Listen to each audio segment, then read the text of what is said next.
Good evening, dear televiewers, and welcome on the Flash Info. Cameroon President Paul Biya travels to France.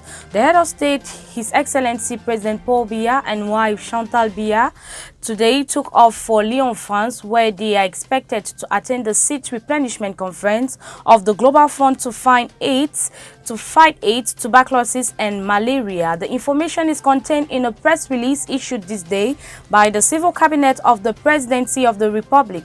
According to the release, President Paul Biya left the country at the invitation of his French counterpart, President Emmanuel Macron, to take part in this replenishment conference that will hold from 9th to the 10th of October 2019 in Lyon, France.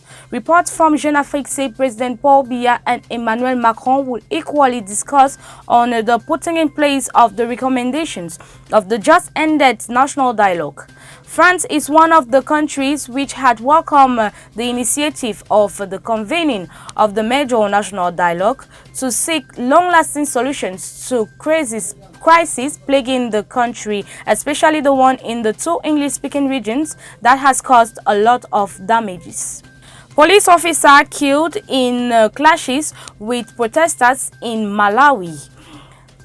A police officer was stoned to death on Tuesday in Malawi during clashes between the police and opposition protesters who were trying to prevent a public meeting of President Peter Mutharika from taking place.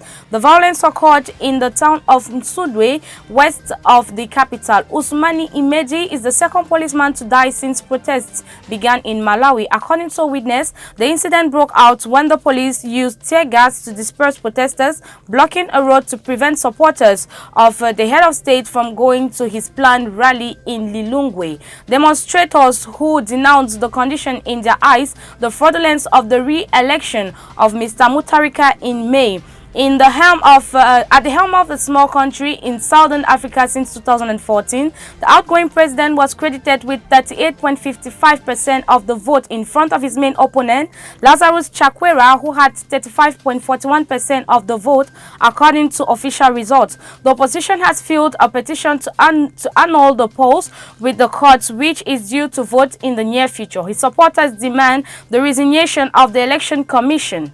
The demonstration regularly degenerate into clashes with the police. At his public meeting on Tuesday, the first since his re-election, the president called for an end to violence. HIV testing in Africa, innovating to prevent prejudice.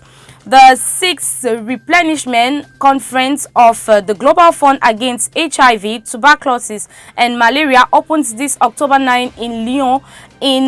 1 in 4 people infected with HIV do not know their status. All actors involved in the fight against AIDS insist on one point: to stop the spread of the virus. We must encourage screening. Being tested is still a taboo in some African countries, forcing caregivers and NGOs to implement and place other practices around the stigma. Haiti, the ongoing crisis weighs on food aid. For the last month, Haitian cities have been living at the pace of opposition demonstrations and barricades that paralyzed the island. Many Haitians are raising against corruption and economic slump. Following the successive demonstrations and blockages, the public services are completely paralyzed and the crisis continues to grow.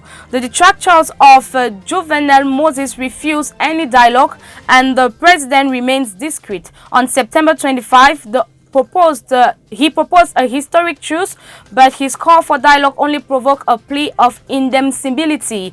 The first victim of these daily clashes are the schools, most of which have not opened since the beginning of September. For humanitarian organizations, there is urgency. The conditions for delivery food aid are disastrous. Thanks for watching, ladies and gentlemen. Enjoy your view in our company on Reflets Afrique television.